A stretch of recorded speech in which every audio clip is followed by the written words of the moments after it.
সাহেবরা এই কাজগুলা না করাতে এটা ট্রাফিক জ্যামের মতো জাম লেগে গেছে। অনেক কাজ বিশালে করতে হবে। এই কাজ করতে গেলে সরকারি দলের এমপি লাগবে নাকি? সরকারি দলের এমপি ছাড়া এই কাজ করা সম্ভব না। সরকারি দল কোনটা হবে? বিএনপি বা ধানের শীষ সরকার গঠন করবে, এটি তো মনে হচ্ছে এখন নাকি? তাইলে এমপিটা রাখতে হবে বিএনপি অথবা ধানের শীষে। সেই লক্ষ্যে আমাদেরকে ভোট কেন্দ্রে গিয়া ধানের শীষের পক্ষে সর্বোচ্চ ভোট নিয়ে আসতে হবে। পারা যাবে নাকি? গুজিয়ামের রেজাল্ট এবার কি হবে? কিরকম ভালো হবে আমরা দেখতে চাই। কিন্তু আমি কিন্তু এর আগে গুজিয়ামের রাস্তা রাস্তা যাই করছি। আমি তো এমপি ছিলাম না। এমপি ছিলাম? এমপি না থেকেও গুজিয়ামের জন্য কাজ করছি।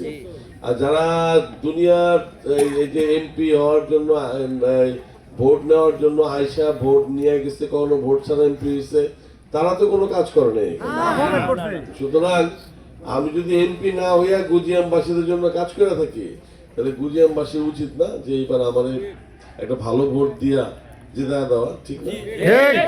আমি কিন্তু তাকায় থাকবো এটা দেখার জন্য কি পরিমাণ ভোট এই কেন্দ্রে পড়ে। এটা অবশ্যই আমাদের জন্য একটা বিশাল ব্যাপার। ভোটের সংখ্যাটা খুবই ইম্পর্টেন্ট। কারণ এবার আমরা চিন্তা করছি যে কেন্দ্রে সর্বোচ্চ ভোট পাবো সেই কেন্দ্রে সর্বোচ্চ কাজ করব আমরা।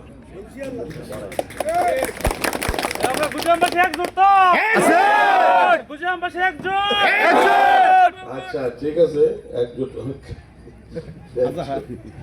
কানি তো ফাটায় ফেলবে। যাই হোক, এখন গুজিয়ামবাসী একজোট দিব আমরা ধানের শীষে ভোট নাকি? সেটা ঠিক আছে।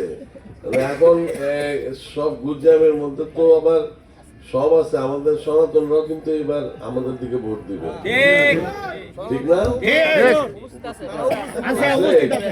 হ্যাঁ, তারাও কিন্তু এইবার সিদ্ধান্ত নিচ্ছে আমাদের দিকে ভোট দিবে।